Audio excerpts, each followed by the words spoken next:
Sans plus tarder, merci beaucoup. Merci d'être venu. Merci aussi au Réseau des jeunes chambres de commerce du Québec d'avoir pris en considération ma candidature, ma présence ici, afin de m'adresser à vous.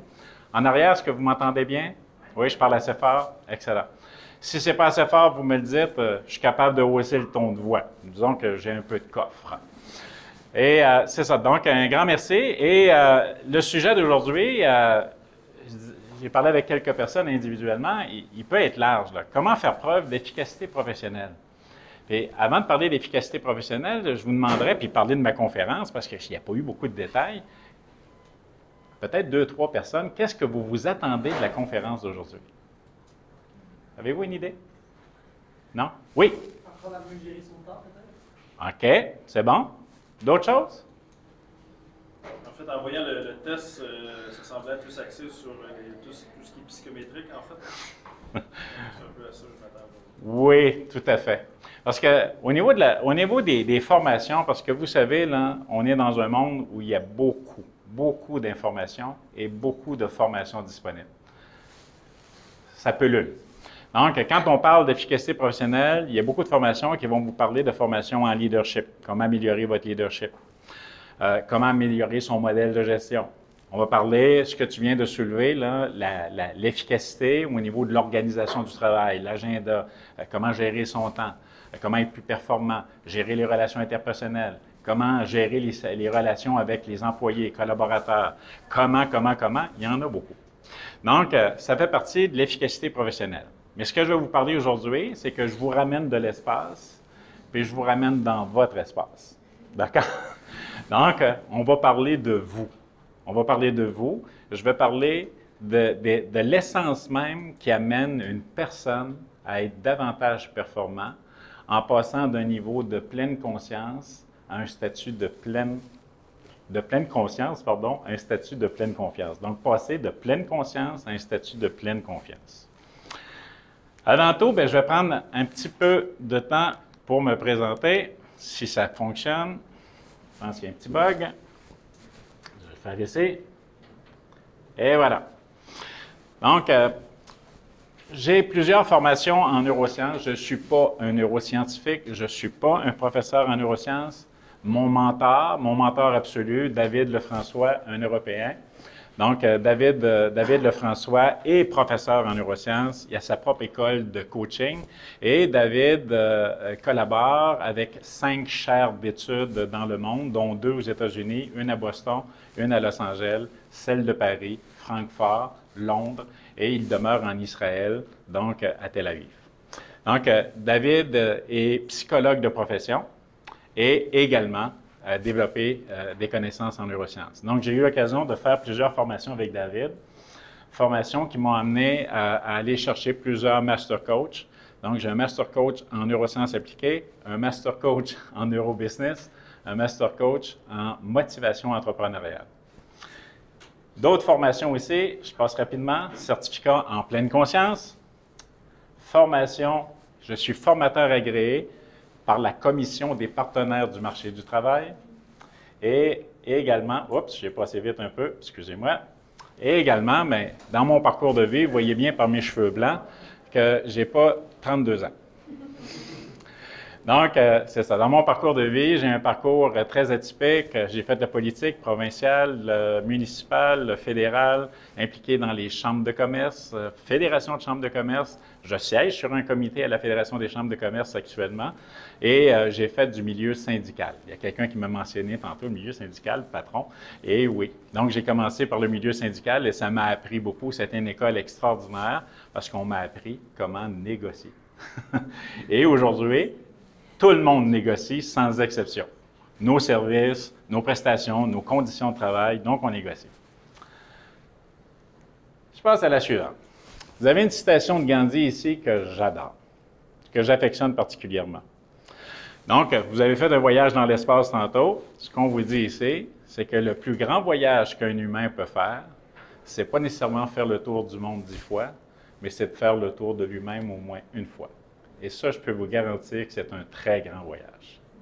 C'est un voyage qui est passionnant aussi, parce que d'apprendre à mieux se connaître, c'est d'apprendre à mieux se retrouver en société. Donc, chacune d'entre vous, vous pouvez, à certains moments de votre vie, vous retrouver en déséquilibre. Marcher comme sur un fil de fer. Pas être certain de poser un geste plutôt qu'un autre.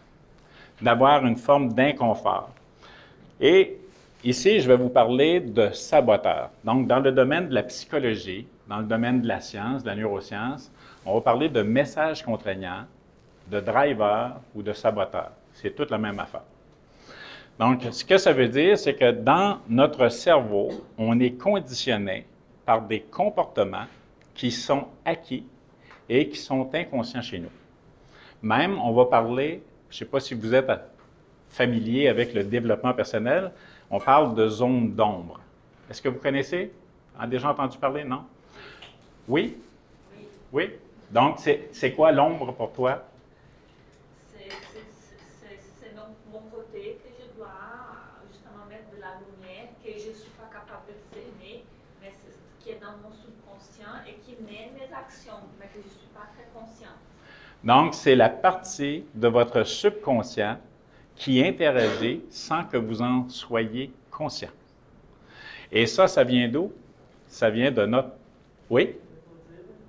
Oui, vas-y. Oui. Oui, ça vient du passé. Ça vient du passé, ça vient de votre enfance. Donc, chacun de nous, sans exception. Et on a un spécialiste là, qui a identifié les principaux saboteurs chez l'humain. Il y en a 5. Dans les faits, il y en a 10, mais il y en a 5 vraiment qui sont très présents et qui interagissent chez nous. Mais ces fameux saboteurs-là, est-ce que c'est positif? Donc, quand notre subconscient, notre inconscient travaille, est-ce que c'est positif? Chaque saboteur a ses avantages et ses inconvénients. À partir du moment où on apprend à mieux se connaître à l'intérieur du voyage que Gandhi nous soulevait tantôt, à partir du moment où on apprend à mieux se connaître, donc on est capable de comprendre le volet négatif. Donc, avantages, inconvénients, ça nous permet de le connaître et de mieux gérer l'aspect négatif de notre message contraignant. Donc, d'où ça provient? De votre enfance. Les recherches scientifiques démontrent que le 5 à 7 ans, le 0,7 ans, pardon, le 0,7 ans, chez l'enfant, son cerveau est dans un état θ. Un état θ, c'est un état d'hypnose absolue. Donc, l'enfant ne peut pas faire la différence. Le bien, le mal provient des enseignements. Donc, tous les enseignements que vous avez reçus, vos parents, les amis, le milieu familial, le milieu social, économique dans lequel vous avez grandi, ont façonné la personne que vous êtes devenue aujourd'hui. Le 0,7 ans est venu créer chez vous 80% de la personne que vous êtes dans vos schémas de pensée, dans vos croyances, dans vos comportements, dans vos valeurs aujourd'hui. Donc, c'est majeur. Et ça, comme tu le disais tantôt, la petite zone d'ombre, c'est acquis. Donc, on ne s'en rend pas compte et on va adopter certains comportements sans être conscient de ces comportements-là. Donc, comment ça se traduit? Ça se traduit, des fois, on est impatient. Des fois, on cherche la perfection en faisant certaines choses. Des fois, dans notre communication, on est intransigeant. On peut être sec. On peut être très directif. Donc, certains de ces comportements-là, comme je mentionnais tantôt, proviennent de l'enfance. Donc, je vais passer rapidement ici. On peut atténuer les effets des messages contraignants en prenant conscience, puis en développant nos capacités puis nos attitudes afin de mieux fonctionner avec les messages contraignants. Donc, on vous dit ici que la compréhension, c'est pour ça que je vous parlais de conscience tantôt, la prise de conscience de qui vous êtes réellement va faire toute la différence. Je ne sais pas si vous aimez les images, mais elles me font rire. Donc, on revient à l'enfance, bien entendu.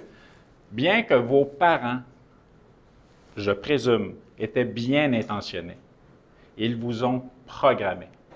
Je prends par exemple la maman qui voit son petit bambin qui a 8 mois, 9 mois, qui commence à se lever, puis là, il tombe sur ses fesses, sur sa couche. Puis la maman qui arrive à la course, puis il le prend dans ses bras, puis elle est déjà en train de transmettre un message à l'enfant que de tomber, ça fait mal, puis c'est pas permis. Imaginez les dizaines de milliers, les millions d'enseignements que vous avez reçus. Donc, chez l'humain, on va parler du système neurosensoriel. La vue, l'ouïe, le toucher, l'odorat, le goûter. Donc, même un bébé qui ne parle pas, qui n'a pas la conscience d'un adulte, est en train d'être programmé avec tout ce qu'il voit et ce qu'il sent. Je discutais avec quelqu'un tantôt, la science démontre même que le fœtus dans le ventre de sa maman va ressentir les émotions. Et nous ne sommes pas de l'intelligence artificielle. Nous sommes des êtres d'émotions. Donc, les émotions sont transmises. Quand on parle également d'ADN, nous avons un ADN chez l'humain au niveau héréditaire de certaines maladies. On sait que certaines personnes vont avoir dans leur famille des problèmes de diabète, des problèmes de cancer, qui vont être chroniques et qui vont venir à peu près dans la même gamme. Donc, au niveau du comportement, les fameux saboteurs, on a un ADN comportemental et on peut monter jusqu'à 7 générations en arrière.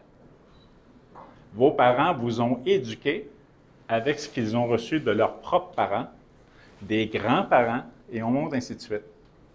Donc, c'est là l'importance de prendre conscience de qui vous êtes réellement et de vous détacher, un temps soit peu, d'enseignements qui vous ont été transmis en toute bienveillance, mais qui, dans une époque passée, 200 ans passés, étaient appropriés, mais aujourd'hui, dans l'économie et la société que nous vivons, n'ont peut-être plus nécessairement leur place. Donc, c'est là où c'est important de faire la différence. Les 5 saboteurs. Et voilà. Des questions jusqu'à date? Je ne suis pas trop plate? C'est intéressant? OK? C'est bon? Si je parle tout seul puis vous vous endormez, là, j'ai un problème. Là. Donc, c'est ça. Ce sont les 5 principaux saboteurs qui vont revenir, qui vont vous impacter dans votre vie de tous les jours.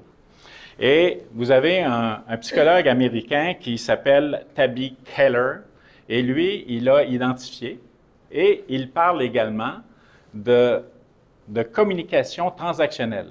Donc, chacun de ces saboteurs-là, de ces messages-là, inconsciemment, nous amène à adopter un comportement. Et ce comportement-là, je suis en train de communiquer avec vous. Donc, si je suis, par exemple, dans le soifard. Le soifard, c'est la personne qui va être droit comme un piquet. C'est la personne qui est très confiante, qui est très directive, et c'est une personne qui va avoir tendance à travailler seule. C'est une personne qui a de la difficulté à faire confiance aux autres. Donc, si je suis dans une posture comme celle-là, je n'ai même pas besoin de parler. Le soifard, c'est quelqu'un qui est moins souriant, qui est moins expressif, qui est moins communicatif et qui va avoir tendance à être plutôt froid. Pas le côté chaleureux de moi qui passais tantôt à saluer pratiquement tout le monde en arrivant. Donc, moi, je suis plutôt gentil. Donc, ça me fait plaisir. Ça, c'est ma nature. Donc, vous voyez, sans même parler, nous sommes en mode communication transactionnelle. Et là, vous êtes des personnes, je crois, des gestionnaires en entreprise, des propriétaires d'entreprise, des professionnels ou de futurs professionnels et propriétaires d'entreprise. Donc, de mieux se connaître soi-même, c'est aussi apprendre à mieux travailler avec d'autres personnes dans les équipes de travail et comment optimiser le potentiel des personnes qui peuvent être très bonnes dans un rôle, mais quand le mode de communication n'est pas établi de la bonne façon, à ce moment-là, on ne se rejoint pas. Et il y a des profils saboteurs qui sont opposés. Donc, j'arrive avec le soifard. Et avant de commencer avec le soifard, je dois vous dire, et là, je vais vous donner l'interprétation d'un saboteur. J'imagine que François, ici, là, il y en a un là, qui est à 33, supposons le fait plaisir. Puis François, il y a le fait plaisir, mais il y a le soi parfait aussi qui est à 27. Donc, il va y avoir une interrelation entre les messages contraignants. Et là, ça risque de compliquer puis de faire une belle sauce à spaghetti très piquante. Donc, je vais vous donner le trait pour un seul. Les vidéos que vous allez suivre si vous avez pris l'abonnement, puis bon, vous allez avoir d'autres matériels qui vont être plus explicites. D'accord? Donc, le soifard, dans son enfance, ce qu'il a entendu, c'est « ne pleure pas ». Genre, « Hey, mon homme, un garçon, ça pleure pas ». Donc, sois fort, arrête de te plaindre, bouge-toi, grouille-toi, avance. OK? Donc, c'est une forme de rigidité, de fermeté que l'enfant va entendre. Et il va grandir avec cette forme de rigidité-là et ça va se transposer dans ses actions. Et un peu plus loin, tantôt, je vais faire le lien avec le monde du travail. D'accord? Donc, une implication du message contraignant avec les relations environnementales. Donc, là-dedans, dans le sois fort, avantages, inconvénients. Dans les avantages, le sois fort, là, les sois forts pendant la crise pandémie, là, ils étaient comme du roc. Ils étaient là, ils ne bronchaient pas. Ça ne faisait pas le bonheur là, de voir l'économie arrêtée. Là. Mais le propriétaire d'entreprise était là, puis on pouvait compter sur lui. Donc, c'est quelqu'un qui est fidèle au poste, qui est fidèle au combat, qui a une énergie, puis une stature et une posture avec beaucoup de fermeté, que les gens peuvent dire hey, « Wow, on le suit celui-là, c'est un leader ». Donc, dans les inconvénients, c'est une personne qui ne démontre pas ses émotions. C'est une personne qui refoule ses émotions à l'intérieur, qui a de la difficulté à s'exprimer, à partager et à parler à d'autres personnes de ses ressentis.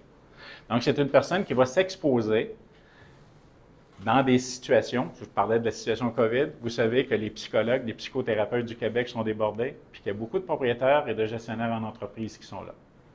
Donc, les sois forts, là, c'est une zone de vulnérabilité très grande pour eux. Et, bien entendu, dans un mode de leadership en entreprise, le sois fort a plutôt tendance à travailler seul. C'est dans sa nature, parce que ça ne va jamais assez loin, puis c'est jamais assez fort, donc il a tendance à s'isoler puis travailler seul. Donc, les personnes qui veulent faire partie d'une équipe, ils le regardent, ils peuvent dire, mais écoute, ils nous rejettent. Donc, il y a une interprétation qui peut ressortir. D'accord? Et on va reconnaître les expressions. C'est le genre de personne qui va vous dire, peu importe, bof, on va de l'avant, on avance. Donc, c'est le genre d'expression que cette personne-là va avoir. Le fait plaisir, les bras grands ouverts, tout comme moi tantôt quand vous rentrez. Donc, le fait plaisir, dans son enfance, se faisait dire, bien, sois gentil, fais plaisir à maman, OK? Partage tes jouets avec ta petite sœur, avec le voisin, la voisine, sois généreux. Ou encore, bien, si tu ne fais pas ta chambre, si tu ne donnes pas un coup de main à la maison, bien, le Père Noël ne passera pas cette année. Donc, il grandit là-dedans et ça vient conditionner son état d'esprit, son comportement et les compétences qui vont s'y connecter. Donc, dans les avantages, c'est une personne qui a un très grand sens social. C'est une personne, vous savez, là, le genre de personne à qui tout le monde aimerait parler puis avoir comme ami, puis raconter, je ne sais pas pourquoi je te dis ça, je ne sais pas pourquoi je te confie ça, mais c'est une personne qui a une grande capacité d'écoute, une grande capacité de communiquer avec d'autres personnes. Donc, on va s'attarder à ce type de personnes-là pour connecter, pour socialiser. Les inconvénients, c'est la personne qui est dans le « oui ». Elle a de la difficulté à dire non. Elle a de la difficulté à dire non. C'est une personne qui va être... On n'aura même pas besoin de lui demander un service. Elle va se proposer pour prendre un service. Elle va se proposer pour travailler. Donc, très généreuse de sa personne. C'est une personne qui, foncièrement, a besoin d'amour, d'affection des gens autour d'elle. Elle a besoin de reconnaissance, la petite tape sur l'épaule. Donc, si j'ai dans mon équipe une personne qui est dans le fait plaisir, puis qu'il n'y a pas de reconnaissance formelle pour cette personne-là, c'est peut-être l'élément, pas le salaire, pas le fait là, mais c'est l'élément qui peut faire en sorte qu'une personne quitte l'entreprise puis s'en aille travailler ailleurs parce qu'elle sent qu'elle n'a pas assez de reconnaissance. Et comme elle est dans le fait plaisir, elle ne veut pas décevoir, elle n'ira pas voir son patron pour dire « Boss, j'aimerais ça avoir, tu sais, un petit bonus, ou tu me dises que je fais bien mon travail. » Mais elle ne veut pas décevoir, donc elle a peur de faire de la peine, elle ne le dira pas. Et comme je vous dis, je vous donne des traits de caractère des 25 à 35, là. D'accord? Donc, c'est ça. Et c'est la personne que vous allez voir dans son langage, c'est « merci beaucoup, ça me fait plaisir ». Vous devez entendre ça, ça me fait plaisir, là. Donc, déjà, on a une notion que cette personne-là, le fait plaisir est présent chez elle. Hop, j'ai dessus sauté un. Non, c'est bon. Le soi parfait. Le soi parfait, le plus que parfait. Donc, dans son enfance, le message que cette personne-là entendait, il arrive de l'école, tout heureux d'avoir un 17 sur 20 sur son bulletin, et son papa lui dit « Tu aurais pu avoir 18. » Oh, wow! C'est la personne qui joue au hockey et qui rentre, et son père lui dit « Mais écoute, tu as bien joué, mais regarde, tu as échappé la rondelle, puis ça a donné un but à l'équipe adverse. » Il vient d'en compter 2 buts dans sa game. Donc, c'est la personne qui est conditionnée à toujours faire mieux, à être plus que parfait. Donc, ça se traduit chez des personnes, personnellement, là, moi, là, et je l'ai fait aujourd'hui, le PowerPoint, là, c'est pas moi. Le PowerPoint a été fait à l'image que j'ai demandé, mais le PowerPoint a été fait par quelqu'un qui est dans le soi parfait. Donc, les détails, si vous voyez sur mon écran, là, les détails, tout est là. Donc, il est dans le parfait. Dans la perfection, c'est ce qu'il recherche tout le temps. Ce que ça amène comme inconvénient, il y a de la précision, il y a de la qualité, de la très grande qualité. L'inconvénient, c'est une personne qui va avoir tendance à se voir et se revoir 2-3 fois dans son travail. Va rallonger les processus sur les livrables. Va rallonger, on va dire, certaines personnes vont dire, il est donc bien taponné. Donc, ça y prend donc bien du temps, mais c'est dans son ADN. Il est comme ça. Et pourquoi il est comme ça? Foncièrement, le soi parfait, avec ce que je vous disais tantôt, parents, enfance, il a peur de la critique, il a peur du jugement et du regard externe. Et quand il reçoit une critique, même constructive, il va avoir tendance à la prendre personnelle, ça va le blesser. Donc, c'est pour ça qu'il se met dans le soi parfait. Et il y a des moyens, bien entendu, de corriger la situation. Et c'est la personne qui va dire dans ces expressions, il faut bien, là. OK, je dois faire ça, là. Donc, on doit le faire. Donc, c'est ce qui va ressortir. Dans le dépêche-toi maintenant, on n'a pas le temps. On n'a pas le temps. Ou encore, dans le dépêche-toi, c'est l'enfant qui se fait dire, mais écoute, tu fais ton tort à l'école, bouge-toi. OK, ça va pas assez vite. On est en retard sur notre projet. On n'avance pas assez vite. Donc, ça va l'amener et le conditionner à faire toujours plus. Dans les avantages, c'est une personne qui a une très grande capacité de réalisation. C'est une personne aussi qui, dans une entreprise, on parle du dépêche-toi, là, dans une entreprise, c'est le profil que le patron va aimer. Ponctuel, à l'heure, et toujours en train de faire quelque chose, puis de donner de l'accélération. Inconvénient, d'après vous, si on va vite, on tourne les coins ronds. Donc, c'est une personne qui vise la quantité et pas nécessairement la qualité. Tout dépendamment du travail que vous avez à faire avec un type de personne qui est dans ce profil-là, c'est de vous assurer que le niveau de compréhension soit vraiment bien fait. Donc, il va avoir tendance à aller vite, tourner les coins ronds, brûler les lumières et également procrastiner. Parce qu'il aime travailler sous pression. Je peux aller encore plus vite. Donc, je vais remettre à plus tard. Puis là, quand j'en ai un paquet sur mon bureau, dans ma cour, bien là, ça me permet de mettre le pied sur l'accélérateur puis d'aller encore plus vite. D'accord? Ce que vous allez entendre comme expression, là, c'est « dépêchons-nous, on peut faire plus, on peut aller plus loin ». Si vous avez des questions en cours de route, vous pouvez m'arrêter, hein? Donc, fais un effort. Tu peux faire plus. Le fameux effort. Donc, dans le fameux effort, dans l'enfance, là, ce qu'on a entendu, c'est l'expression, là, je ne veux pas la manquer, mais « à vaincre sans effort, on triomphe sans gloire ». Donc, c'est la personne que s'il fait quelque chose, et supposons que j'ai un talent X pour la neuroscience, c'est facile pour moi. Mais c'est tellement facile que je me retrouve dans faire un effort, je me dis, mais écoute, il y a quelque chose qui ne marche pas, il me semble que c'est trop facile. Je n'ai pas transpiré, je n'ai pas sué, je n'ai pas mouillé ma chemise, je n'ai pas traversé mon veston. Donc, j'ai besoin de sentir que je suis toujours en train de faire des efforts. C'est plus fort que moi. Donc, dans les avantages, c'est quelqu'un qui a une très grande capacité de réalisation. C'est quelqu'un qui est capable de travailler également sous pression. Donc, il est capable de fournir de l'effort.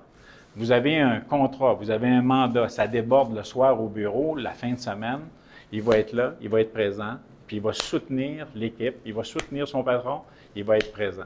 Donc, très grande qualité. Dans les inconvénients, c'est quelqu'un qui s'expose à se brûler. Il va travailler fort, il va travailler dur, et il va être très dur envers lui-même. Donc, si ce n'est pas compliqué, si ça ne demande pas d'effort, il a l'impression qu'il ne fait rien. S'il n'y a rien sur la table de travail, là, là, il se pose des questions. Écoute, ça ne se peut pas, là. Ça ne se peut pas, là. Je devrais avoir quelque chose à faire. Donc, il se pose beaucoup de questions, puis il se remet en question. Puis, en termes d'expression, c'est la personne qui dit, bien, j'essaye, je vais essayer encore, je vais y arriver. D'accord? J'arrive ici au tableau. Je vais vous illustrer nos 5 messages contraignants. Question à date? Non? Oui? Ça se peut qu'on ait comme un mélange un petit peu de tout, non, des fois? Oui. Oui, tout à fait.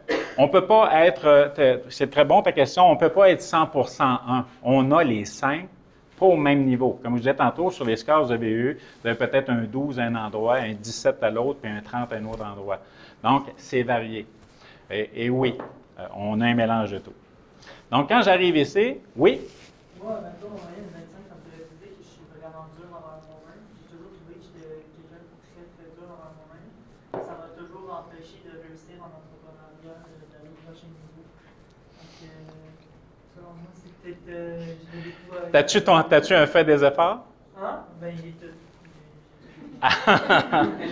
Si tu veux, garde ta question. Je vais continuer. Garde ta question, puis je vais prendre le temps d'élaborer dessus. Si tu as plusieurs profils qui sont plusieurs 25, là. Fais un effort, c'est 28. Oui. Sois fort, 24. Sois parfait, 29. Dépêche-toi, 29. Fais plaisir, 25. Je suis vraiment dur envers moi-même. Tu es un cas de psychanalyse pour moi. J'adore travailler avec des personnes qui ont des profils comme le tien. Mais écoute, si tu veux, on pourra même en parler après tantôt, mais retiens ta question pour la fin. Retiens ta question pour la fin. Mais c'est très, très intéressant. Quand j'arrive ici, là, sur le quadrilatère, je vous présente 3 postures au niveau des saboteurs. Puis dans ces 3 postures-là, agir, réagir. Donc, vous voyez les 2 profils en haut, donc le choix parfait puis le fait plaisir, sont dans l'action. Tandis que le dépêche-toi puis le sois fort, sont dans la réaction. Action-réaction, action-réaction, tandis que les autres, ils sont dans l'action. Ils prennent le temps d'analyser, de regarder, de voir les choses, puis de se mettre en action au lieu d'être en réaction. Quand on arrive avec les 2 de l'extrême gauche, vous avez des personnes qui fonctionnent très bien en société, en collectivité. Ils aiment se retrouver avec du monde. Et quand j'arrive avec les 2 autres, c'est des personnes, bien qu'elles soient capables de travailler avec du monde, préfèrent travailler toutes seules. Donc, elles ont une force, une capacité de pouvoir produire. Et comme le choix parfait a de la difficulté à déléguer puis il n'aime pas la critique, donc il va avoir tendance à concentrer sur lui-même les actions et la production qu'il a à faire. Et quand j'arrive ici, j'ai des opposés. Donc, c'est sûr que la personne qui est dans le choix parfait, le souci du détail, la réalisation, tandis que le dépêche-toi, je vous disais tantôt, tourne les coins ronds. Ce sont des profils opposés. Donc, les 2 vont se taper sur les nerfs, instinctivement. Donc, si on ne prend pas soin d'établir un bon canal de communication, on peut avoir 2 très bonnes personnes dans une entreprise, mais le canal de communication est mal établi, clique un côté de l'autre.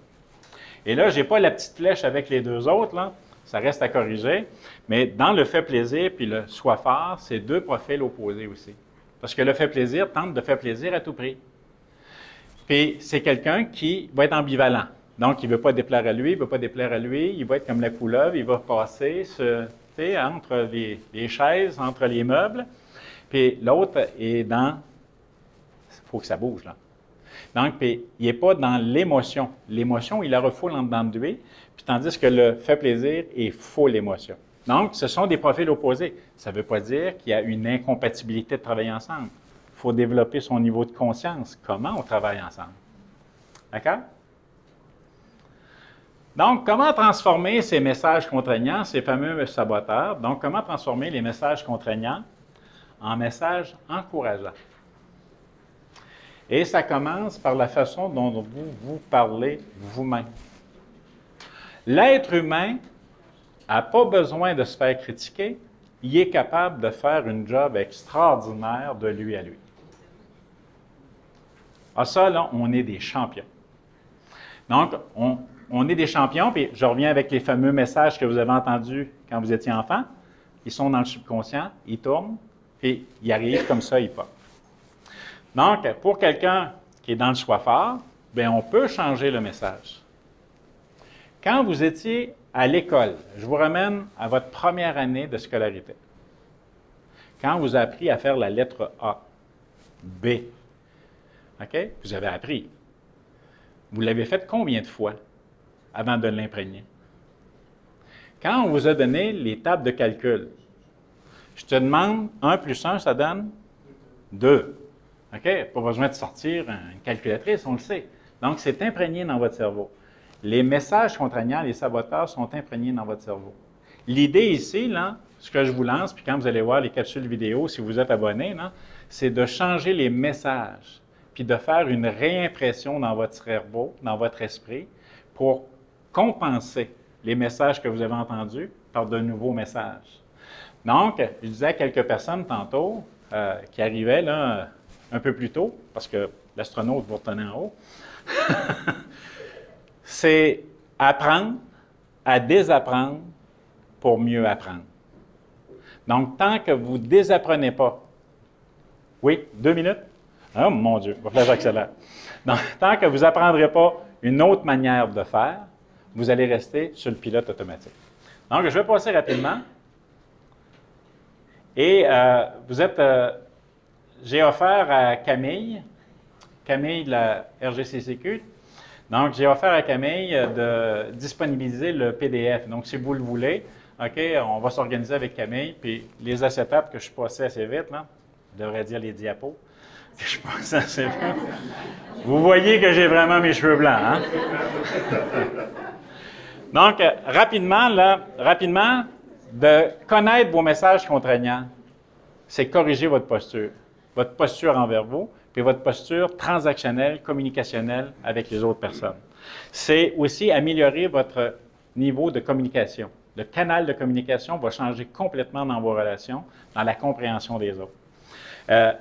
Appréhender les relations interpersonnelles, puis je vous dirais, ça va vous permettre de développer votre intelligence émotionnelle.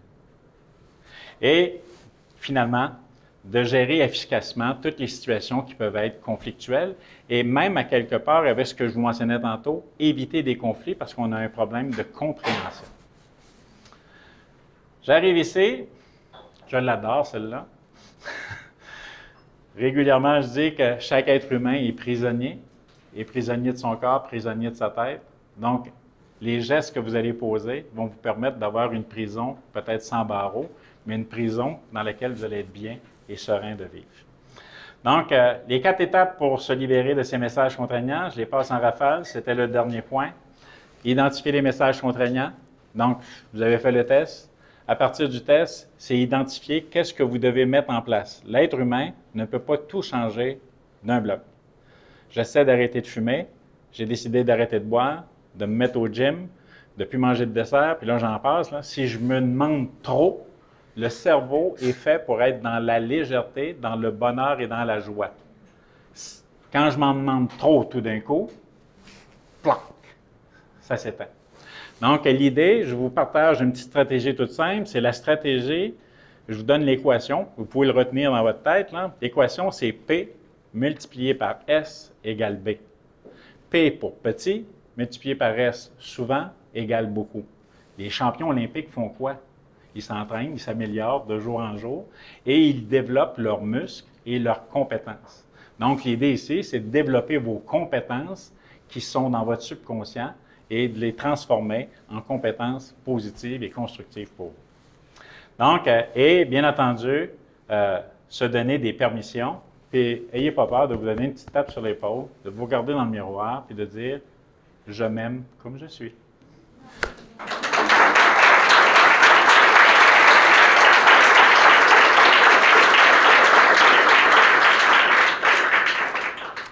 Vous avez aimé? Oui. Vraiment? Oui. Excellent. Donc, j'ai deux amis qui sont ici, qui prennent des photos, qui prennent des vidéos.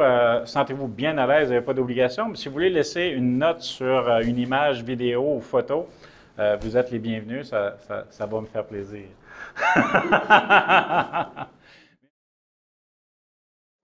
Qu'on fasse ces voyages antérieurs, c'est ça ce que François a dit. Et il faut avoir du courage, il faut avoir de l'accompagnement. C'est pour ça que des professionnels comme François sont tellement importants, des coachs, pour nous guider dans ces voyages antérieurs, pour comprendre notre subconscient et qui est celui qui mène nos actions. Donc, pour qu'on puisse vraiment définir notre modèle mental, travailler notre modèle mental et par conséquent nos actions et atteindre notre épanouissement personnel, professionnel, spirituel, bref, dans tous les domaines de notre vie. J'ai beaucoup aimé ça, j'ai fait beaucoup de réflexions comme il en a parlé, puis j'ai beaucoup aimé le fait que j'ai appris beaucoup sur ma propre personnalité. Des fois, on fait faire l'introspective, puis j'ai fait ça un petit peu, je me suis dit, c'est fun de comprendre que des choses à propos de moi, puis comment bien gérer pour ma carrière aussi, pour le futur aussi, ça m'a beaucoup aidé, donc vraiment, c'était super intéressant. La connaissance de soi est la clé pour les succès, je dis dans une façon plus transcendantale même. Et il faut faire des tests. Des tests comme ça, c'est comme la même façon qu'on fait l'examen de sang pour voir comment ça va. On doit faire des tests comme ça aussi pour mesurer, parce que surtout quand on parle, si nous sommes dans un événement d'entrepreneurs professionnels, il faut qu'on mesure aussi nos compétences, pas nos compétences, mais je veux dire notre modèle mental, comment ça fonctionne, pour qu'on puisse travailler sur nous. Ben, j'ai réalisé que moi, je suis du genre que j'aime ça faire plaisir au monde, puis je suis très généreuse de mon temps et de ma personnalité. Fait que je travaille là-dessus pour dire, OK, comment je peux plus m'assurer que tout le monde va bien, mais en même temps que moi aussi, je vais bien, t'sais. Parce que j'ai beaucoup travaillé sur moi, je fais beaucoup de tests comme celui qu'on a fait aujourd'hui, qui m'ont beaucoup aidé d'avoir ces miroirs, de me voir vraiment comment je suis et de dire, OK, je vais foncer, je vais travailler sur moi parce que je veux vraiment être ma meilleure version.